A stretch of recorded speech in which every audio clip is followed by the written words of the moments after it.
y'all, welcome back to my channel. Today, do I have some sauce for you? Today we're going to be diving into how I grew my YouTube channel. I'm talking about it exploded in about 3 months. That's all it took for me to get to 40,000 subscribers, and I'm going to give y'all my game plan on how you can do the same as an inspiring food and travel creator or just lifestyle creator, period. So before we get into the video, make sure you like, comment, and subscribe because I do a lot of content that puts y'all on to getting some money, being able to travel and eat as your full-time job, story times. I do it all, but we bring it back to old YouTube. Looking for a YouTube girly to subscribe to that's not necessarily soft life, but giving more so home girl that you love to see win. That's me. Go ahead and hit that subscribe button. Let's get into the video. Okay, so I have notes. So a little bit about me. I'm a food and travel creator. So what that means is I do cooking videos, also do some food reviews in Atlanta and around Atlanta, beyond Atlanta. Also do travel content. So I create content for tourism boards and I create content for hotels. I've been doing content for about 5+ years, going on 6 years. I used to have a catering business, but how I got into content was I was making recipe videos, like finished product videos to show the process of some of the dishes that I had on my catering menu. And eventually it got into me doing more than just recipes that happened to be on my catering menu, but me just making recipes for fun because I just loved, I guess, the attention that it got. Also liberated for me. Like, it was freeing to be able to just create videos in the comfort of my home of me just cooking. I started out on YouTube. It took me like 6 years to be consistent on YouTube, y'all. And even now, I'm not as consistent as I want to be. So yeah, that's just a little bit about me. So I've been doing this cooking content stuff for a while. Niche down your content, be clear on who you want to get your content in front of, and provide some sort of value. That's my second point. As far as providing value, that can be educational content,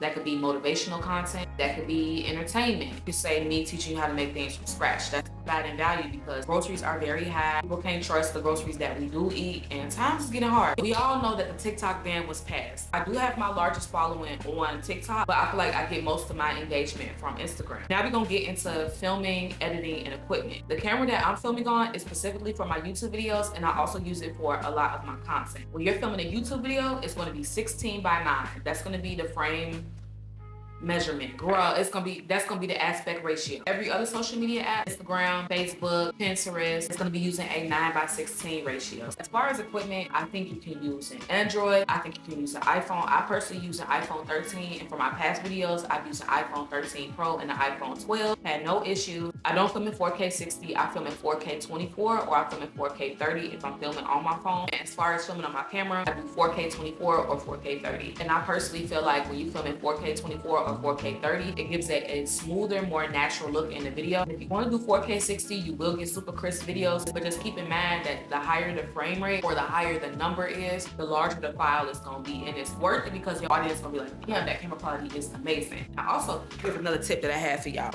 Invest in these. These are some lens wipes that I got from Walmart, and I'm telling y'all, clean your camera, clean your lens, okay?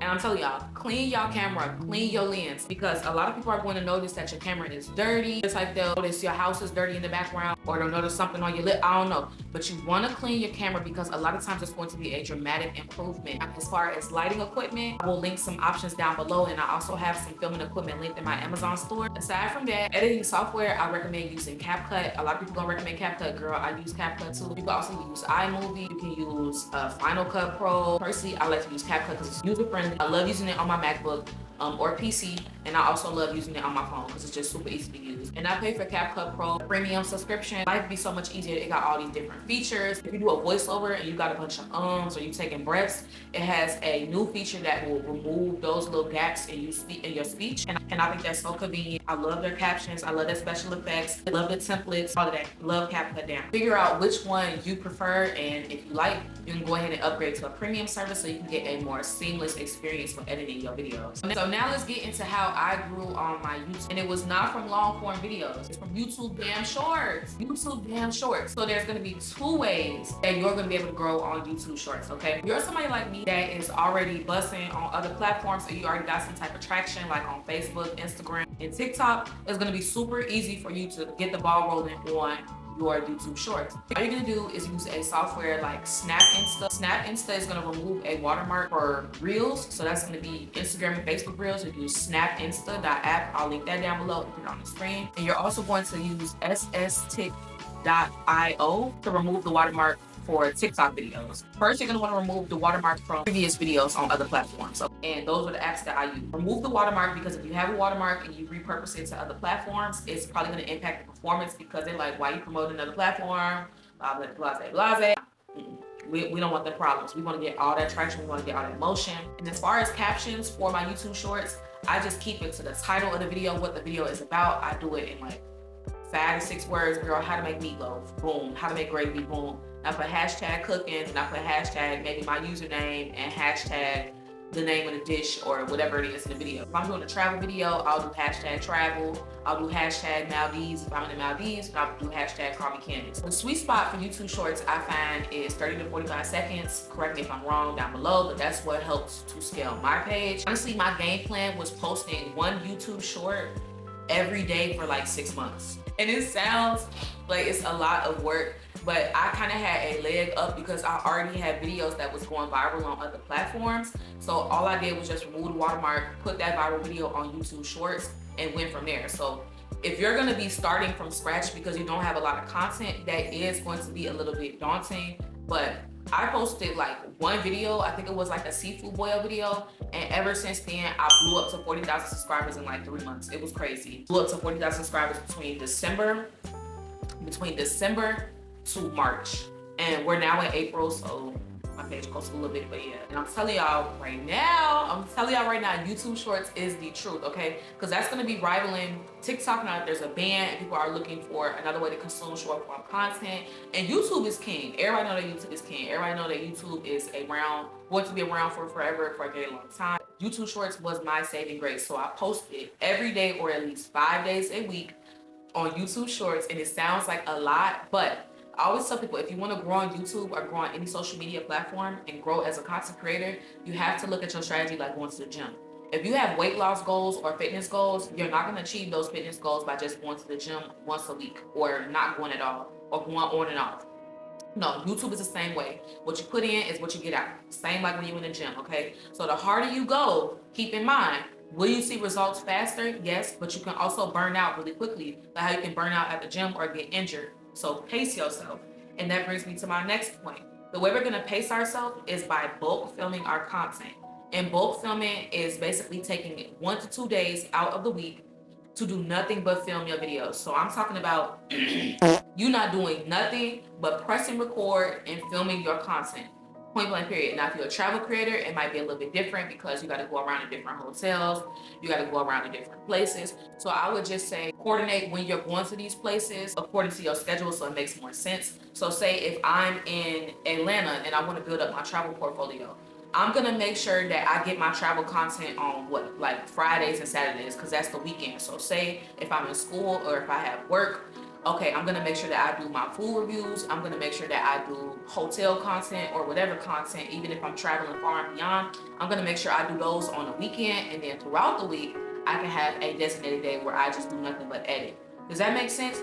So pick 1 to 2 days out the week where you're doing nothing but filming content. You're not editing, you're not trimming no clips, you're not doing nothing. All you're doing is press record, filming your content, wherever that may be, and then 1 to 2 days to just edit. So you're trimming your clips, adding special effects, doing your voiceovers, and scheduling your content to be posted across your platforms.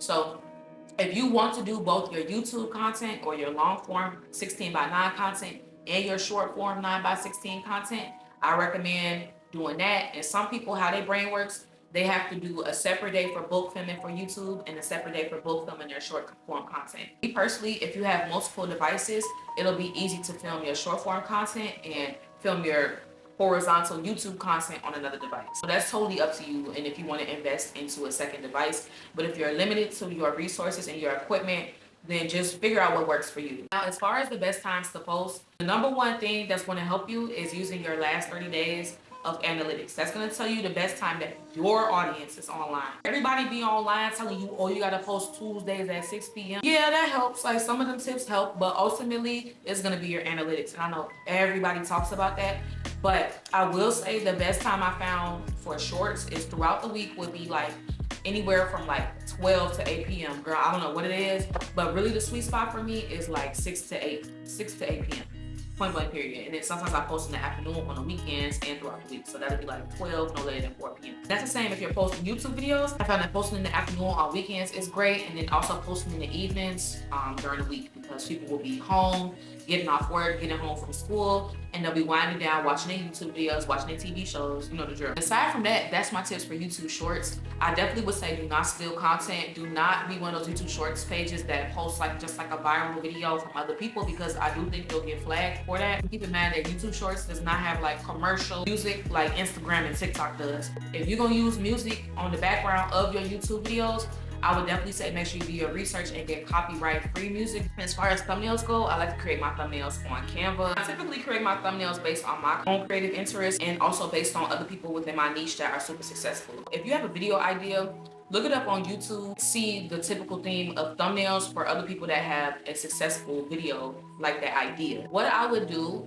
is I would pair my YouTube Shorts with a corresponding long form video. If my YouTube Shorts video is a seafood boil, it's a 1-minute recipe, I'm gonna follow that up with a long form version of the recipe on my YouTube channel, because a lot of people are gonna need more of a step-by-step, or they're gonna just want a more detailed video. And that's typically what I like to do. So I'll do a short form version of it first just to get attention and get traffic to my page. And then within the next few days, I'll upload a long form video.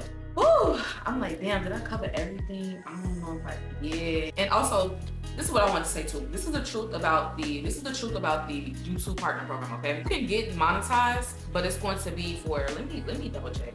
3,000 watch hours. They're saying that it takes 3,000 watch hours to get monetized. But honestly, all you're gonna get from that is memberships, where you can create a fan club of members paying monthly access for perks, for access to exclusive perks. Engage with fans who show, and then you get supers.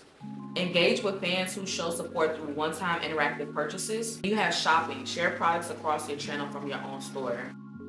I guess that's cool, I don't know. That's the level that you get. Those are the 3 things. You get shopping, you get supers, and you get memberships when you hit 3,000 watch hours. So that's being a part of the YouTube partner program. However, the monetization that people are actually looking for is when you hit 4,000 watch hours. So that's your target, is 4,000 watch hours, or you need 10 million YouTube Shorts views. And lastly, what I want to say was definitely network with other people in your industry, and don't be scared to hop on trends. If you do not have no idea as to what to do with your content, you can be as authentic as you want to be, but if your page is stagnant, and even if it's not stagnant, I always recommend hopping on trends and doing stuff with your own twist, point blank period. A lot of my success came from me hopping on trends within the food and travel content industry, point blank period. Do not be afraid to do that, especially with YouTube. You want to do your research and see what people are looking for. I personally would just look up ideas in the YouTube search engine and see what pops up. Y'all want a video on how to become a full-time food and travel creator and make upwards of $10,000 to $20,000 a month? Let me know down below. I love y'all so much for supporting me, and I'm wishing y'all the best on your YouTube journey. And let's not trip over the TikTok ban. We gonna take it over to YouTube and turn up over here. And yeah, love y'all. Have a great day. Go be great. Go get that money.